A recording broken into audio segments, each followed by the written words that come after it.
Hello, my friends. Diana Rankin here.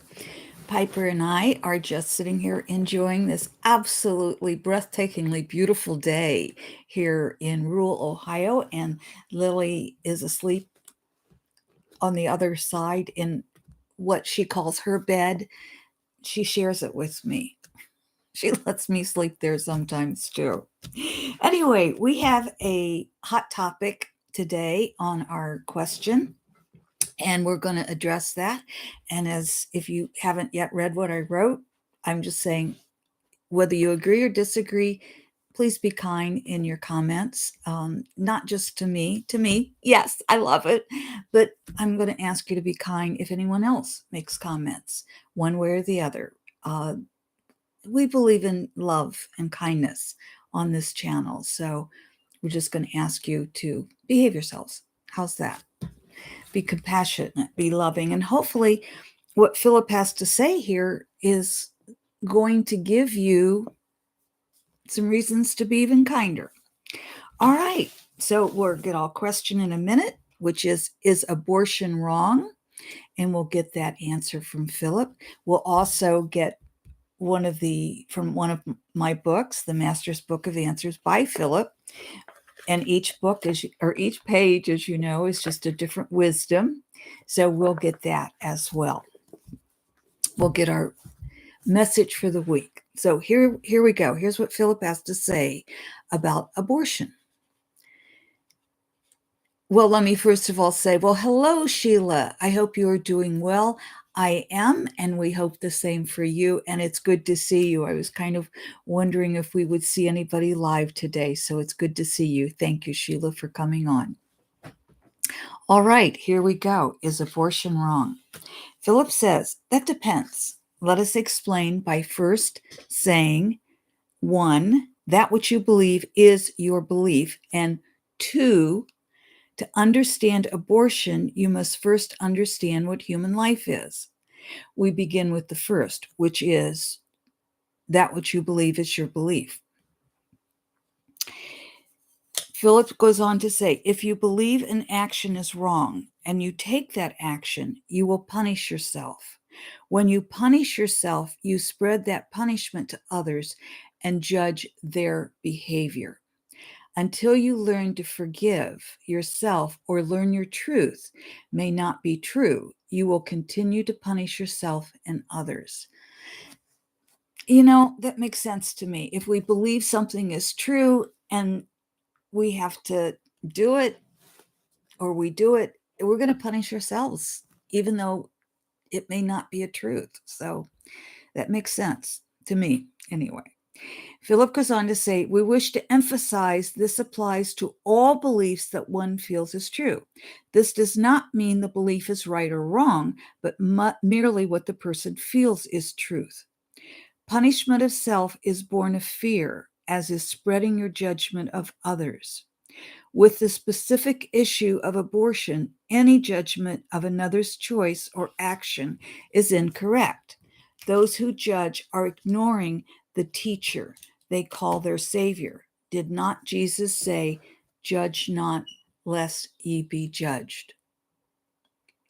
Good point. Whenever any judgment is rendered against another's choice for their life, that judgment is fear-based and is not from love for any being, including oneself. To continue with our second premise, we will explain what life is. Philip is going to explain this, but I want to stop for a moment and say I have a video. It's what does an umbrella have to do with life or something like that. I put the link to it below. So if you want to go check that link out, go ahead and check out how an umbrella is like your spiritual journey. I think that might be the title. I forget the exact title, but it's something like, how's an umbrella like your life or your spiritual journey? So if you want to find out, check out that video. Made it a while back. It's been before COVID, so at least 4, maybe even 5 years ago, but it's still relevant. Okay, Philip goes on to say, and by the way, hello, Judy. Good to see you. She says, hi, Diana and Philip. So I'm going to go on here. It says, let us begin by reminding all that everything is energy. This energy comes together in different forms, and one form is the mind spirit of human. This mind spirit forms what is named a soul. As a soul who is spirit energy forms a team and plan to enter the human life in the third dimension or to re-enter human life, they look to the parent or parents as well as other factors that can help them fulfill what they and their team chose for them to fulfill while in human form. Phew! That's all one sentence and one paragraph. But bottom line, what Philip is saying is while we're still in soul form, we gather our team, and then together with that team, we choose our families that we're going to have here in human form. And we choose them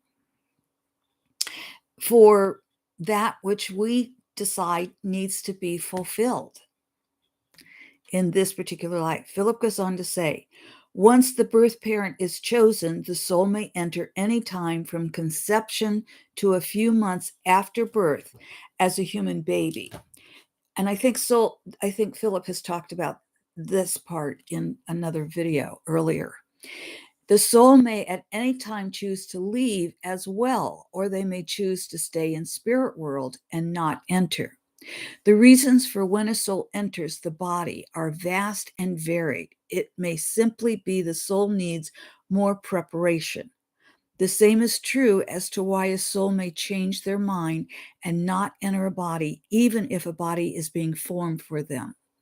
That which is to be taken from this is that abortion is not the killing of another.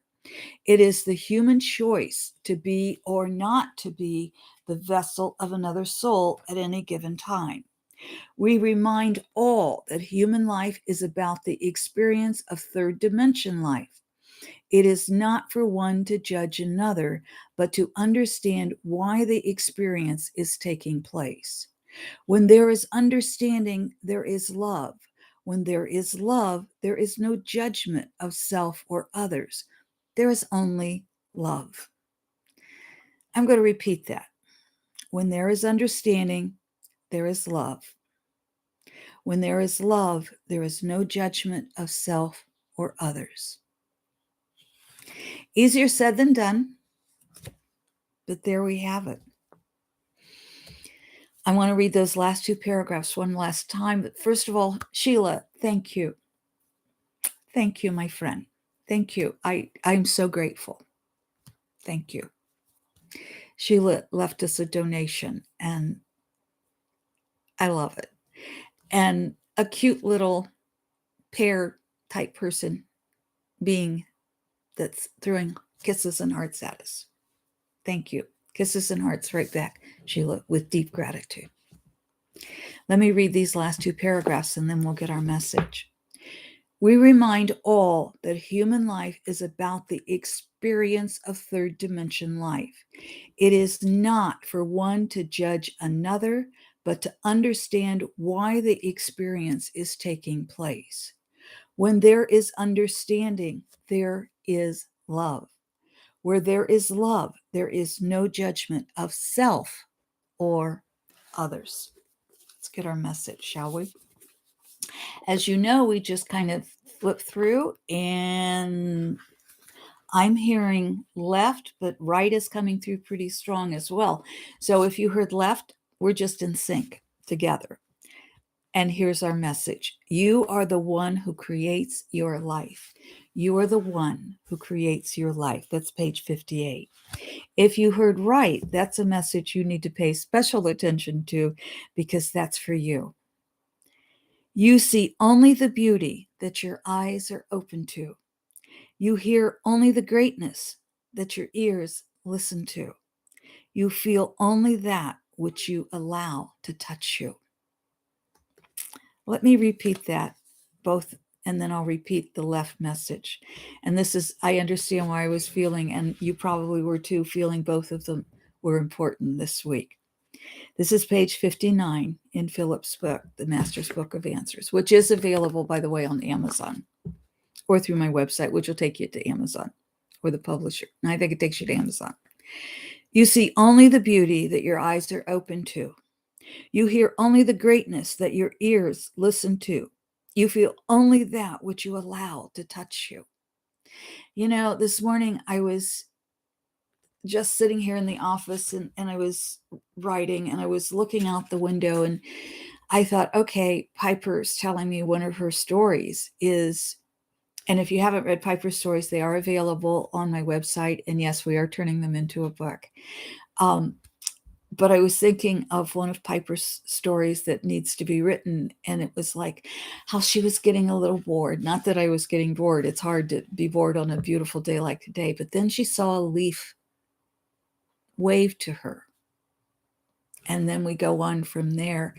And I was just sitting here feeling so grateful to live in such a peaceful place and to feel so peaceful today as I just sat here and listened to the birds and enjoyed the sunshine. So I hope wherever you are, that you, my friends, are able to just feel the beauty of the day wherever you are. And remember, you are the one who creates your life. You are the one who creates your life. Well, hello there. Judy says, this is so helpful. I was told this by Spirit before and helped me understand abortion. Thank you. This message will help many. Thank you, Judy. I appreciate hearing that. I really do. And Sheila says, thank you, Diana. Have a wonderful weekend. As well as you, Sheila, have a wonderful weekend. And we have, I'm sorry, I think we have somebody breaking in here.